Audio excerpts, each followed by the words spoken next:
செடியாய வல்வினைகள் தீர்க்கும் திருமாலே, நெடியானே வேங்கடவா நின் கோயிலின் வாசல், அடியாரும் வானவரும் அரம்பையரும் கிடந்தியங்கும் படியாய் கிடந்து உன் போலவாய் காண்பேனே. இன்றைய பதிவில் ஜூலை மாதத்திய ராசி பலன்களை பற்றி பார்ப்போம்.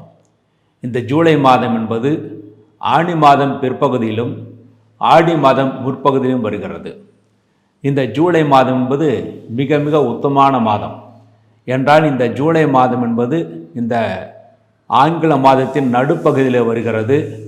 மேலும் உத்தராயணம் தட்சிணாயனம் இரண்டும் சந்திக்கிற அந்த காலத்தில் வருகிறது. இந்த காலத்தில் வருகின்ற இந்த மாதத்திலே ஒவ்வொரு ராசிக்கும் எப்படிப்பட்ட நல்ல பலன்களையோ தீய பலன்களையோ கொடுக்கும் என்பதையும், ஒவ்வொரு நட்சத்திரத்துக்கும் எப்படிப்பட்ட பரிகாரங்கள் செய்ய வேண்டும் என்பதையும் இனி விரிவாக காண்போம்.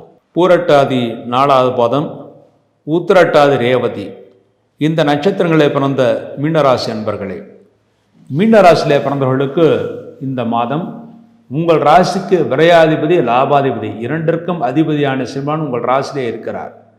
உங்கள் ராசியிலேயே சனி பகவான் இருப்பது உடல் வலிகள் வருவதற்கான வாய்ப்புகள், அதுவும் முக்கியமாக மூட்டு வலி முதுகு வலி போன்றவை வருவதற்கான வாய்ப்புகள் இருக்கிறது. மேலும் சனி பகவான் உங்கள் ராசியிலே இருப்பது வரவு செலவு மிக மிக சரியாகவே இருக்கும். வரவுக்கேற்ற செலவு, செலவுக்கேற்ற வரவு, இந்த வகையில் தான் இருக்கும். நீங்கள் எந்த காரியத்தை ஆரம்பித்தாலும் காரியம் சிறு தாமதமாகத்தான் நடக்கும். தாமதம் ஆனாலும் வெற்றி நிச்சயம் உங்கள் பக்கம் இருக்கும் என்று உறுதியாக நம்பலாம். உங்கள் ராசிக்கு 2ஆம் இடத்திற்குரிய செவ்வாய் உங்கள் ராசிக்கு 6ஆம் இடத்திலே இருக்கிறார். ஆகவே இந்த மாதம் நீங்கள் கடன் கட்டுவதற்காக வருமானங்கள் வரும். அதற்குரிய வருமானம், அதாவது கடன் கட்டுவதற்கு தேவையான வருமானங்கள் வருமே தவிர அதிகமாக மிச்சம் ஏற்படுத்தக்கூடிய வருமானங்கள் வருவதில் அரிதாகத்தான் இருக்கும். மேலும் சகோதர வழியில் சிறு பிரச்சனைகள் ஏற்பட்டு பிறகு சரியாகும். முக்கியமாக மூத்த சகோதரன் வழியில் சிறு பிரச்சனைகள் ஏற்படும். இளைய சகோதரர்களுக்கு நன்மைகளை ஏற்படுத்தி கொடுக்கும். 3ஆம் இடத்திலே சுக்கிரன் இருப்பது இளைய சகோதரனுக்கு நல்ல முன்னேற்றம் யோகம் இருக்கிறது. நீங்களும் தைரியமாகத்தான் செயல்படுவீர்கள். ஆனால் காரிய தாமதம் மட்டுமே ஏற்படுத்தி கொடுக்கும்.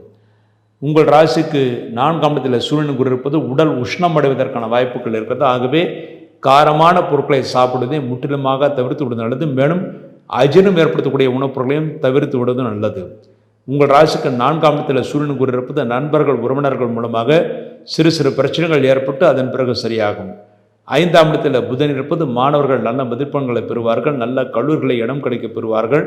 உங்கள் குழந்தைகள் நல்ல முன்னேற்றத்தை எழுவார்கள். குழந்தைகளுடைய சந்தோஷம் உங்கள் சந்தோஷமாகவே இருக்கும். உங்கள் ராசிக்கு 6ஆம் இடத்தில் செவ்வாய் கேது இருக்கிறார்கள். ஆகவே இந்த மாதம் பழைய பாக்கிகள் வசூலாகும். எவ்வளவு சிரமங்கள் இருந்தாலும் அந்த சிரமங்கள் எல்லாம் விலகுவதற்கான வாய்ப்புகளும் நிறைய இருக்கிறது. நீங்கள் எப்படிப்பட்ட இன்டர்வியூக்கு போனாலும் முதலில் தோல்வி ஏற்படுமோ என்ற பயம் ஏற்படும்.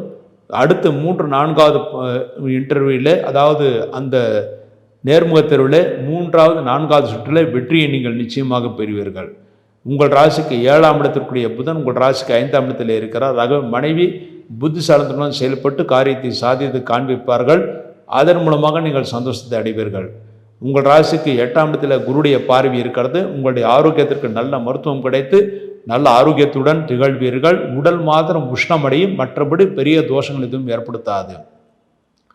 உங்கள் ராசிக்கு 9ஆம் இடத்தில் சுக்கிரனுடைய பார்வை இருக்கிறது. ஆகவே தந்தையின் ஆரோக்கியம் நன்றாக இருக்கும். தந்தைக்கும் தாய்க்கும் இருந்த பிரச்சனைகள் நீங்கும். தாயின் ஆரோக்கியத்தில் உஷ்ணம் ஏற்படும், பெரிய தோஷங்கள் ஏற்படுத்தாது. உங்கள் ராசிக்கு 10ஆம் இடத்தில் குருடைய பார்வை இருக்கிறது. தொழில் நன்றாக நடக்கும். தொழிலே நல்ல வருமானங்கள் வந்தாலும் கால தாமதமாகத்தான் எல்லாம் நடக்கும். கால தாமதமானாலும் வெற்றி உங்கள் பக்கம் நிச்சயமாக இருக்கிறது. உங்கள் ராசிக்கு லாபஸ்தானத்துக்கு அதிபதியான சனிபகவான் உங்கள் ராசியிலே இருக்கிறார். தொழில்துறையில் லாபம் இருக்கும், ஆனால் விரயம் கூடவே இருக்கும். விரயஸ்தானத்தில் ராகுவான் இருப்பது தொழில் அலைச்சல் காரணமாக சரியான நேரத்தில் உங்களுக்கு தூக்கம் வராது. ஆனால் சரியான நேரத்தில் தூங்குவதுதான் உங்கள் ஆரோக்கியத்திற்கு நல்லது. இந்த மாதம் நீங்கள் செய்ய வேண்டிய பரிகாரமாக, இந்த மீனராசியிலே பிறந்து பூரட்டாதி 4வது பாதத்திலே பிறந்தவர்கள் ஜூலை 15 செவ்வாய்க்கிழமை அன்று அவசியம் குபேர பூஜை அல்லது லட்சுமி குபேரனை வழிபாடு செய்வது மிகவும் சிறப்பானது. அல்லது அருகில் இருக்கின்ற முருகன் கோயிலுக்கு சென்று முருகப்பெருமானுக்கு அரளி புஷ்பங்களை அணிவித்து விட்டு நீங்கள் தேங்காய் பழம் பூஜை செய்து மற்றவர்களுக்கும் பிரசாதத்தை கொடுத்துவிட்டு நீங்கள் சாப்பிட வேண்டும். அவ்வாறு செய்தால் லட்சுமி கடாட்சம் ஏற்படும் என்று உறுதியாக நம்பலாம். அடுத்து உத்திரட்டாதி நட்சத்திரத்தில் பிறந்தவர்கள் ஜூலை 16 புதன்கிழமை அன்று சஷ்டி விரதம், அன்றைய தினம் தட்சிணாயன புண்ணிய காலம், அன்றைய தினம் சஷ்டி விரதமாக இருப்பதனால் அன்றைய தினம் கந்த சஷ்டி கவசம் படிப்பது மிகவும் சிறப்பானது. மேலும் முருகன் கோயில்களுக்கு சென்று விட்டு வரலாம்.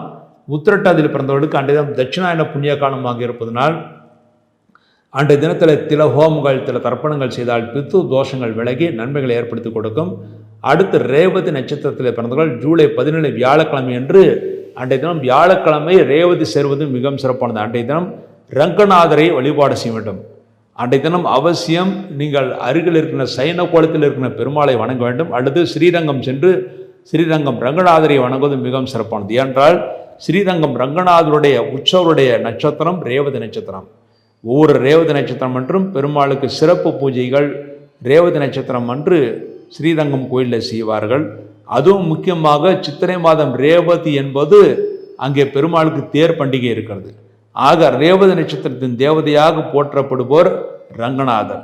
ஆகவே ரங்கநாதரை வழிபாடு செய்தாலும் அல்லது ரங்கநாதர் சம்பந்தப்பட்ட ஸ்தோத்திரங்களை அன்றைய தினம் பாராயணம் செய்தாலும் ரங்கநாதாஷ்டகம் என்று சொல்லக்கூடிய அந்த மந்திரத்தை பாராயணம் செய்தாலும் நிச்சயமாக மீனராசிகளும் நன்மைகளை அடைவார்கள் என்பது உறுதி. மேலும் உங்கள் ராசியிலே சனி பகவான் இருப்பது அன்றைய தினத்திலே ஆஞ்சநேயர் வழிபாடு மிகவும் சிறப்பானது. என்றால் பொதுவாக ஏழரை சனி அன்று ஏழரை சனி நடக்கும்போது ஆஞ்சநேயர் வழிபாடு செய்வதும் மிகவும் சிறப்பானது. அதுவும் ரேவதி நட்சத்திரமான அன்றைய தினம் ரங்கநாதரையும் அங்கே சனி பகவானையும் வழிபாடு செய்தால், அதாவது ஆஞ்சநேயர் அல்லது சனி பகவானை வழிபாடு செய்தால் எல்லாவற்றிலும் நீங்கள் நன்மைகளை அடைந்து சந்தோஷத்தை அடைவார்கள் என்பது உறுதி. மேலும் உங்கள் ராசிக்கு 4ஆம் இடத்தில் சூரியன் குரு இருப்பது நண்பர்கள் உறவினர்கள் மூலமாக சிறு சிறு பிரச்சனைகள் இருந்தாலும் இந்த வழிபாட்டின் மூலமாக நீங்கள் நன்மைகளை அடைவீர்கள். 3ஆம் இடத்தில் சுக்கிரன் ஆட்சி பலத்துடன் இருப்பதனால் சகோதர வழியில் இருந்த பிரச்சனைகளும் தீரும். மேலும் மாணவர்கள் நல்ல மதிப்பெண்களை பெறுவார்கள், நல்ல கல்லூரிகளை கிடைக்க பெறுவார்கள். படித்த மாணவர்களுக்கு உடனடியாக வேலைவாய்ப்பும் கிடைக்கும். இந்த பரிகாரங்களின் மூலமாக மீனராசியில் பிறந்தவர்கள் எல்லாத்திலும் நன்மைகளையும் சிறப்பையும் அடைவார்கள் என்பது உறுதி. இவ்வாறாக ஜூலை மாதத்திய ராசி பலன்களை பற்றி விரிவாக பார்த்தோம். இந்த மாதத்தில் நீங்கள் எந்தெந்த நாளில் எந்தெந்த நட்சத்திரங்கள் பிறந்தவர்கள் எந்தெந்த பரிகாரங்கள் செய்ய வேண்டும் என்று சிறப்பாக கூறினோம். இதில் சொல்லப்பட்ட அந்த பரிகாரங்கள் எல்லாம் வெற்றியை தரக்கூடிய பரிகாரங்கள். இந்த பரிகாரங்கள் உத்தமமான பரிகாரங்களாக இருக்கிறது. இதன் மூலமாக இந்த ஜூலை மாதத்தில் நீங்கள் செய்யக்கூடிய பரிகாரங்களின் மூலமாக இந்த மாதம் மாத்திரமில்லாமல் அடுத்து வரக்கூடிய மாதங்களிலும் நீங்கள் வெற்றியை பெற்று சந்தோஷத்தை அடைவீர்கள். இவ்வாறாக ஜூலை மாதத்திய ராசி பலன்களை பற்றி விரிவாக பார்த்தோம். மீண்டும் ஒரு நல்ல பதிவில் இணைவோம் என்று கூறி விடைபெறுகிறேன். நன்றி, வணக்கம்.